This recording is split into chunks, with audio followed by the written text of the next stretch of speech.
Doraemon, আমি না আজকে অনেক বড় মুসিবতে আছি। কেন, কি হয়েছে? আরে পরীক্ষা চিটিং করার সময় যেগুলো ফলস ছিল ওগুলো ট্রু দিছি, আর যেগুলো ট্রু আছিল ওগুলো ফলস দিছি। আর আব্বু কাছে ট্রাভেলে বরিশাল, আমি মিটিং এ গেতে হবে আম্মুর। আর আম্মু যদি জানে আমি ফেল করছি তাহলে আমার হনে আলো ভর্তা বানা দিব। প্লিজ ডোরেমন, তুমি কিছু করো না। প্রথমে তোমার জিএফএ বিলাই সাথে আমার সেটিং করায় দাও। আব্বে সালে পাগল হয়ে গেছো নি? আচ্ছা ঠিক আছে, কইরা দেবনি, তুমি কিছু করো। আচ্ছা ঠিক আছে, এলাও। এটা হচ্ছে টাইম টেবিল করা ঘড়ি, এটাতে তুমি যেখানে খুশি সেখানে যেতে পারবা। এটা কবে আনছো, কই থেকে আনছো?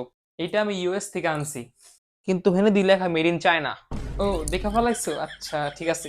আচ্ছা ঠিক আছে, চুপ করো, আমি এখন টাইম টেবিল করবো। 31/11 11টা AM।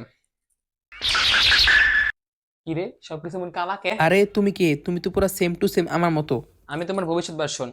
তুমি চুপচাপ আমার কথা শোনো। তুমি যে করা ফলস লিখছো ওই করা ট্রু করো, আর যে করা ট্রু লিখছো ওই করা ফলস করো। কারণ শুনিও তোমার সবকিছু ভুল করে দিচ্ছে যাতে তুমি ফেল করো। ঠিক আছে, আমার কাম শেষ, আমি জায়গা। ঠিক আছে, স্কুলে রেডি হই। এই নেন ম্যাডাম আপনার ছেলের রেজাল্ট। গুড সোহান, তুমি দিবা পরীক্ষায় A+ পাইছো। তোমার আমি এবার লেটেস্ট ফোন কিনা দেবো। কি? আমি তো কালকে আরে ফেল করাইলাম। আর আম্মু, এই সান্না প্রতিবার আমি ইচ্ছা করে ফেল করা, আমি স্কুল আর পড়বি না, আমি জায়গা।